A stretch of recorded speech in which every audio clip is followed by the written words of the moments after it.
What if I told you that two people could buy the exact same bag of chicken feed, and yet one of them spends almost twice as much to produce the same dozen eggs? Sounds impossible? It isn't. Every year, millions of backyard chicken owners unknowingly throw away hundreds of dollars. Not because chicken feed is expensive, but because they're feeding their hens the wrong way. Picture two neighbors. Same street, same size flock, 6 hens each. They walk into the same feed store, buy the exact same 50-pound bag of layer feed. By the end of the year, one has spent nearly twice as much to get the same output. Same chickens, same feed, same neighborhood. Why? It comes down to 5 simple mistakes that almost every backyard keeper makes, without even knowing it. Today on Farm Inside TV, I'm going to show you 5 science-backed strategies to cut your feed costs by as much as 50% without hurting egg production, without compromising your flock's health, and without buying anything expensive. And strategy number 1 is so simple, you'll wonder why more backyard chicken keepers aren't already using it. Let's go. Where your money is leaking. Before I give you the solutions, let me ask you one question. Do you actually know how much it costs you to produce a single egg? Most backyard keepers don't. And once you calculate it, you'll immediately see where your money is disappearing. Here's the foundation. Feed accounts for roughly 70% of the total ongoing cost of keeping a laying flock, confirmed by both the University of Maryland Extension and separately by the University of Tennessee Extension. That means almost every dollar you spend on your chickens, beyond the initial coop setup, is going into feed bags. The numbers are clear. A 2026 analysis puts the annual feed bill for a typical 4-hen flock at $140 to $160, just for feed alone, before grit, oyster shell, or bedding. Scale to 6 or 8 hens across the USA, Canada, and Australia, and many backyard keepers are spending $25 to $50 every single month. Now here's where it gets interesting. A significant portion of that money is not being eaten. It's being wasted, scratched onto the ground, fed to wildlife, lost to spoilage, or simply never absorbed because it's being digested inefficiently. The 5 strategies I'm about to show you target exactly those leaks, one by one. Close the leaks, and the savings happen automatically. Strategy 1, fermented feed, the multiplier. This is the highest impact change you can make, and it costs you nothing except a bucket and 48 hours of patience. Fermented feed is exactly what it sounds like. Your regular layer pellets, crumble, or grain, soaked in dechlorinated water for 48 to 72 hours and left to ferment naturally. Think of it like yogurt for your feed bucket. Here's what happens during those 48 hours. Beneficial bacteria, the same lactobacillus strains found in yogurt and kefir, begin to break down the feed. This process significantly increases the bioavailability of key nutrients, phosphorus, protein, and vitamins become easier for the digestive system to absorb. The practical result? Your hens extract more nutrition from every gram they eat, which means they eat less. The research on this is consistent across multiple sources. Observations compiled by Grit magazine found that chickens on fermented feed consume 25 to 30% less than those on dry feed. A research program called the Foothills Farm Study tracked feed per egg values across a full season and found fermented diet groups used 11 to 20% less feed per egg compared to dry-fed hens. And a 12-week documented trial from 2026 recorded an 18% drop in daily feed consumption, with statistically identical egg output throughout. One important note here, the research doesn't consistently show fermented feed increases total egg production. What it does show, reliably, is improved feed efficiency, meaning your hens can produce the same number of eggs while eating significantly less feed. That's the saving. In dollars, if you currently spend $30 a month on feed and fermentation reduces consumption by even 18%, that's $5.40 saved per month, nearly $65 a year, from doing nothing except adding water to your feed 3 days in advance. Here's how to start. Fill a clean, food-safe bucket with your regular feed. Cover completely with dechlorinated water. Tap water left out overnight works perfectly. Stir once daily. After 48 to 72 hours, it should smell pleasantly sour, like bread dough or mild yogurt. That's the sign it's ready. Feed only what your flock will finish in about 20 minutes, and discard any leftovers. One critical warning, if you ever see mold, any colored growth on the surface, fuzzy patches, or a rotten rather than sour smell, Discard the entire batch immediately. Properly fermented feed smells pleasantly sour, never rotten. This is non-negotiable for flock health. Quick question before we move on. Have you ever tried fermented feed with your flock? Drop a yes or no in the comments right now. I read every single one. Strategy 2. Kitchen scraps. Free feed from your compost bin. Here's something that surprises nearly every new chicken keeper. Your kitchen compost bin is a partial free feed source, and it costs exactly $0. Vegetable peels, fruit cores, cooked rice, stale bread, plain cooked eggs, leafy greens. Most households throw away these things daily, and for a backyard flock, they represent genuine nutrition. A peer-reviewed study published in 2025 confirmed that organic kitchen waste can meaningfully reduce commercial feed reliance, with potential cost savings of up to 25% for some backyard flocks. The study specifically highlighted vegetable scraps, fruit peels, cooked food leftovers, and crushed eggshells, excellent for calcium, as valuable supplementary nutrient sources for laying hens.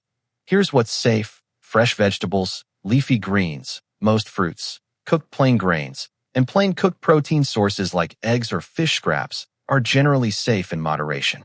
And here's what to avoid, and this list matters: avocado, chocolate, raw potato peels, onion and garlic in large quantities, caffeine, alcohol, heavily salted or processed food, citrus in excess, and anything moldy. These can cause real harm to your flock. One more warning: never feed scraps that have spoiled, sat out for a long time, or begun to develop mold of any kind. Contaminated food can introduce harmful bacteria into your flock faster than almost anything else. Follow the 90-10 rule. Commercial feed should remain at least 90% of your hen's diet. It contains the formulated balance of protein, calcium, and vitamins that keeps production consistent. Kitchen scraps are a meaningful, free supplement, not a replacement. Strategy 3. Fodder. Living feed from a $1 seed bag. Fodder is sprouted grain, barley, wheat, sunflower seeds, or alfalfa, grown in shallow trays over 6 to 7 days until it becomes a dense green mat of living feed. Here's the honest economics. A pound of barley seed might cost less than $1 in bulk. Sprouted into fodder over a week, that 1 pound expands to 6 or 7 pounds of fresh living material by weight. Now, and this is important, that increase is mostly water. The dry matter doesn't magically multiply. I want to be completely clear about that because some sources overstate the math.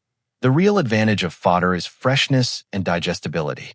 Sprouted grain contains fresh plant compounds, active enzymes, chlorophyll, and in some cases higher levels of certain vitamins than stored dry grain. Your hens fill up faster and tend to eat less commercial feed as a result, and they will absolutely go wild for it. Lisa Steele, a fifth-generation chicken keeper and PBS host, recommends fodder trays as a year-round supplement, especially valuable in Canada, northern USA, and northern Europe where free-ranging through winter months simply isn't an option. Setup is simple: shallow plastic trays, untreated barley or wheat seed, water, and indirect light. Soak for 12 hours, drain, and rinse twice daily. By day 6 or 7, you have a ready mat. One rotating tray system meaningfully supplements a flock of 6 to 10 hens with very little daily effort. Before we move on, out of the first 3 strategies, which one surprised you the most? Let me know in the comments below. And stay with us, because the last 2 strategies are where most people find their single biggest dollar savings. Strategy 4. Free-ranging and natural foraging. This strategy costs you nothing, and your chickens will remind you every morning that they want it. Chickens are natural foragers. In a healthy pasture environment, a hen spends most of her day hunting insects, earthworms, beetles, seeds, and green shoots. Earthworms alone are approximately 70% protein on a dry matter basis, a better protein density per gram than most commercial layer feeds on the market. In a diverse, vegetated pasture during spring and summer months, healthy adult hens with adequate forage access can source a meaningful portion of their nutritional needs through foraging, though exactly how much varies significantly by pasture quality, season, breed, and stocking density. I want to be honest about the limitations here. If you're in a densely suburban area of the UK or Australia with restricted outdoor access, or managing a northern US or Canadian winter, full free-ranging may not be realistic year-round. But even a small, movable chicken tractor, a portable coop with a mesh floor, lets you rotate your flock across sections of your yard every few days, giving them fresh foraging ground without full predator exposure. Every bug they hunt, every seed they scratch up, every blade of grass they eat, that's food you didn't have to buy. Strategy 5. Eliminate feed waste with feeder design. This last strategy might be the one silently costing you the most right now, because it's invisible until you look for it. Watch your flock eat from a standard open trough or flat pan for 5 minutes. You'll see it immediately, scratching, scattering, bill wiping. Pellets flying across the floor, mixed into bedding, wasted before a single hen benefits. According to the University of Kentucky Cooperative Extension Service, the average chicken keeper using open pans or trays loses 10 to 20% of feed to waste. A separate analysis puts that figure even higher, 20 to 30% for basic open dish feeders. Let's put that in numbers. On a $30 monthly feed bill, 15% waste is $4.50 per month lost, $54 per year, on feed your chickens never ate. But there's a hidden cost beyond the feed itself. Feed scattered on the ground doesn't just disappear. It attracts rats, mice, and wild birds, creating biosecurity risks around your coop and adding pest control costs that most keepers never connect back to their feeder design. The fix is simple and inexpensive. A PVC pipe feeder, a gravity-fed tube feeder with restricted access ports, or a nipple-style hanging feeder. These designs physically prevent chickens from raking feed onto the floor. Most cost under $20 to build or buy, and they pay for themselves within the first 2 months. Combine a no-waste feeder with fermented feed, which naturally clumps into a mash that cannot be scattered, and you eliminate most of your daily feed loss in a single move. Bonus strategy: match your feed to your bird's life stage. This one is completely free to implement, and it might be quietly costing you money right now. One of the most overlooked mistakes in backyard chicken keeping is feeding the wrong protein ration for the age of your bird. Here's the breakdown, sourced from Oregon State University Extension and Penn State Extension. For chicks in their first 6 weeks, 18 to 20% protein starter feed. Fast-growing baby chickens need this high protein level to develop properly. Do not feed meat bird starter to layer-type chicks. It's more expensive, higher in protein than necessary, and not formulated for their needs. For pullets from 6 to 18 weeks, 15 to 16% protein grower feed. Growth slows deliberately here. Keeping protein at the right level gives the skeleton and internal organs time to mature before egg production begins. Switching to layer feed too early means excess calcium that can cause kidney damage and improper bone development in young birds. For laying hens from 18 weeks onward, or at the first egg, whichever comes first, 16 to 18% protein layer feed. This is formulated specifically with the 3 to 4% calcium that laying hens need for consistent, strong eggshells. Running hens on grower or starter instead means chronically thin shells, declining production, and eventually calcium depletion from their own bones. The financial point is this: feeding the right ration means no money wasted on protein your birds don't need, no production losses from wrong nutrition, and no vet costs from deficiency-related problems. Match the ration to the stage. It's free, and it matters more than most people realize. Practical tip: weigh your feed for 1 week. One final, almost embarrassingly simple tip that most experienced keepers swear by. Instead of filling your feeder by eye every morning, which most people do, weigh a single day's feed using a basic kitchen scale for just 1 week. The standard figure, well established across multiple university extension publications, is that an adult laying hen eats approximately 1/4 of a pound, about 113 grams, of feed per day. That's roughly half a cup of pellets. Most backyard keepers, when they weigh it for the first time, discover they've been overfilling by 20 to 40%, without any benefit to their hens, and without any increase in egg production. Chickens won't necessarily eat less just because more is available, but the excess sits in the feeder, gets contaminated, goes stale, and eventually gets thrown away.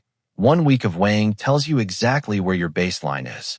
From there, you can see precisely how much each strategy is actually saving you. The honest math. Let me be straight with you about the numbers, because I want this to be genuinely useful. These strategies overlap. You can't add 20% plus 25% plus 15% and claims 60% savings, because some of the same feed is being addressed by multiple strategies simultaneously. What the evidence does support, and what experienced homesteaders across the USA, Canada, Australia, and the UK consistently report, is that combining these approaches realistically reduces total feed costs by 30 to 50%, with some keepers in ideal setups reporting even greater savings under optimal conditions. On a $30 a month feed bill, 40% savings is $12 a month. Over a year, that's $144 back in your pocket from strategies that cost almost nothing to implement. And critically, none of these strategies reduce what your hens produce. Better digested, fresher, more varied nutrition, matched to each bird's life stage, consistently supports more reliable laying. Before you go, here's your homework. Tonight, fill a bucket with your regular layer feed. Cover it with water. Leave it for 48 hours. That's your first batch of fermented feed, and it's the highest impact change you can make starting today. Then come back and tell me 2 things in the comments. First, which of these strategies are you starting with? And second, how much are you currently paying for a 50-pound bag of layer feed in your area? I genuinely want to compare prices from the USA, Canada, Australia, Europe, and everywhere else this community reaches. Those numbers help every keeper here understand what farmers in different markets are working with. Every dollar you save on feed is a dollar you can put back into your flock. Smarter feeding, healthier hens, better eggs. That's what Farm Inside TV is all about.